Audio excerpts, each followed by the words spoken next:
ଆମ ଗାଁ ଓ ସ୍କୁଲ ଚାନ୍ଦିଲି ବିଦ୍ୟାଳୟ ଓଡ଼ିଶାର ଏକ ଏମିତି ଜାଗାରେ ଅବସ୍ଥିତ ଯାହାକି ଓଡ଼ିଶାର ଶେଷ ସୀମା ଏବଂ ଛତିଶଗଡ଼ର ସୀମା ଆରମ୍ଭ ହୁଏ, ଯାହାଫଳରେ ଏହି ଅଞ୍ଚଳ ଅଣଦେଖା ଏବଂ ଶିକ୍ଷା କ୍ଷେତ୍ରରେ ବହୁତ ଦୂରରେ ଥିଲା, ଯାହାଦ୍ୱାରା ଆମ ଗାଁରେ ବହୁତ ଅଶିକ୍ଷିତ ଲୋକଙ୍କ ସଂଖ୍ୟା ଏବଂ ଛୁଆମାନଙ୍କ ସ୍ୱପ୍ନ ବହୁତ ଦୂରରେ ଥିଲା। ଏଥିମଧ୍ୟରେ ଆମ ସନ୍ତୋଷ ସାର୍ ଏକ ଆଶାର କିରଣ ସାଜି ଆମ ଗାଁରେ ଆସିଲେ।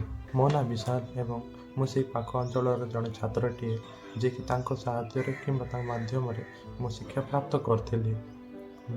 ସେ ଆମମାନଙ୍କୁ କେବଳ ଗଣିତ ଓ ବିଜ୍ଞାନ ପଢ଼ାଉଥିଲେ। ତା ଅର୍ଥ ନୁହେଁ କି ସେ ଅନ୍ୟ କୌଣସି ବିଷୟକୁ ତାଙ୍କୁ ପ୍ରାଧାନ୍ୟ ଦେଉନଥିଲେ। ତାଙ୍କେ ମୁହୂର୍ତ୍ତରେ ତାଙ୍କେ ବେଳେବେଳେ ଆମ ପାଖରେ ଆସି ଅନ୍ୟ ବିଷୟ ସାହିତ୍ୟ ଓ ଭୂଗୋଳ ଭଳି ବିଷୟକୁ ମଧ୍ୟ ପ୍ରାଧାନ୍ୟ ଦେଉଥିଲେ। ଏହି ଭିତରେ ତାଙ୍କେ ପ୍ରାଧାନ୍ୟ ସାଇନ୍ସକୁ ଦେଇ କ୍ଲାସ୍ର ଇଣ୍ଟରେଷ୍ଟେଡ୍ ପିଲାମାନଙ୍କୁ ଧରି ତାଙ୍କେ ଆମ ବ୍ଲକ୍ ସ୍ତରୀୟ ସାଇନ୍ସ ପ୍ରୋଜେକ୍ଟର ପାର୍ଟିସିପେଟ୍ ମଧ୍ୟ କରାଉଥିଲେ।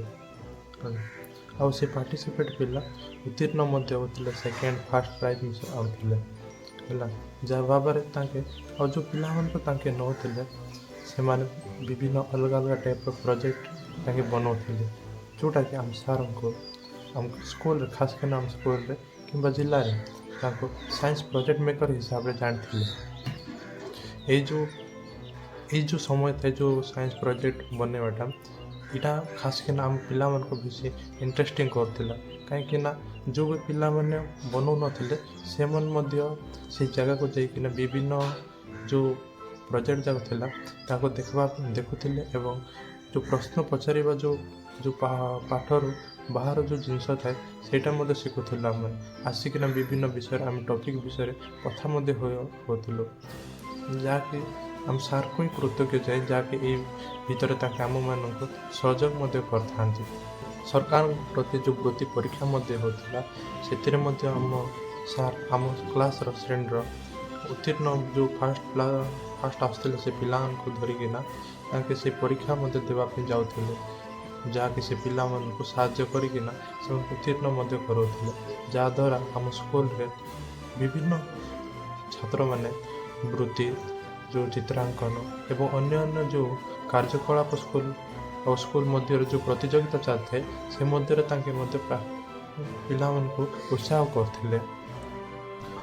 ତାଙ୍କେ କେବଳ ସ୍କୁଲରେ ପଢ଼ାଉନଥିଲେ, ଆମ ଗାଁ ପ୍ରତିଟି ଘରକୁ ଯାଇକିନା ତାଙ୍କେ ପିଲାମାନଙ୍କୁ ସ୍କୁଲ ଆଣିବା ପାଇଁ ଚେଷ୍ଟା ମଧ୍ୟ କରୁଥିଲେ, ଯାହାଦ୍ୱାରା ଆମ ଗାଁରେ ଓ ସ୍କୁଲରେ ପିଲାମାନେ ପାଠ ଛାଡ଼ୁନଥିଲେ ଏବଂ ଯେଉଁ ଆମ ଗାଁରେ ଯେଉଁ ଅଶିକ୍ଷିତ ଲୋକଙ୍କ ସଂଖ୍ୟା ଥିଲା ତାହା ମଧ୍ୟ କମିବାରେ ଲାଗିଲା। ଯାହାଦ୍ୱାରା ଆମ ସ୍କୁଲ ଏବଂ ଚାରିପାର୍ଶ୍ୱରେ ପାଠ ଛାଡ଼ିବା ପିଲା ମଧ୍ୟ ବହୁତ କମ୍ ଥିଲେ।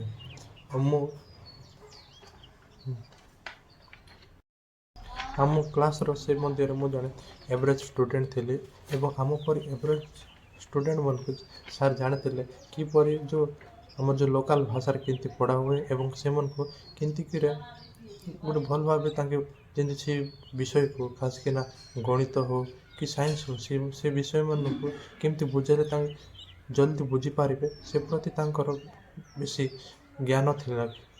ଆମ ସନ୍ତୋଷ ସାର୍ ଜଣେ ମେଧାବୀ ଛାତ୍ରଠାରୁ ଅଧିକ ସେ ଜଣେ ସାଧାରଣ ଛାତ୍ର ପ୍ରତି ବେଶୀ ପରିଶ୍ରମ କରନ୍ତି।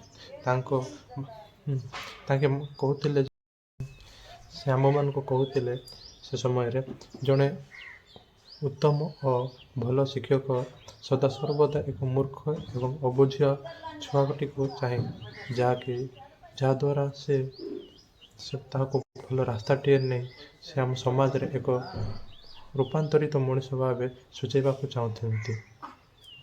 ସେହି ପ୍ରେରଣା ଏବଂ ମେଣ୍ଟର ଭାବରେ ଦେଖାଇଥିବା ମାର୍ଗଦର୍ଶନ ପାଇଁ ଆଜି ମୁଁ ଏବଂ ମୋର ଭଳି ଅନେକ ଛାତ୍ରମାନେ ନିଜ ଉପରେ ବିଶ୍ୱାସ କରିବା ଶିଖିଛନ୍ତି ଏବଂ ଆଗରେ ମଧ୍ୟ ବଢ଼ିଛନ୍ତି। ଏହା କେବଳ ତାଙ୍କର ସମ୍ମାନ ନୁହେଁ, ବରଂ ଆମ ଗାଁ ଏବଂ ଆମ ଶିକ୍ଷା ବ୍ୟବସ୍ଥାର ବିଜୟ। ଜଣେ ସାର୍ ଚାହିଁଲେ କିପରି ଏକ ପଛୁଆ ଅଞ୍ଚଳର ଚିତ୍ର ବଦଳାଇ ପାରିବ, ଆମ ଶତପଥୀ ସାର୍ ସେ ତାହା ଜ୍ୱଳନ୍ତ ଉଦାହରଣ। ସାର୍ ଆପଣଙ୍କୁ ଅଶେଷ ଧନ୍ୟବାଦ ଏବଂ କୋଟି କୋଟି ପ୍ରଣାମ।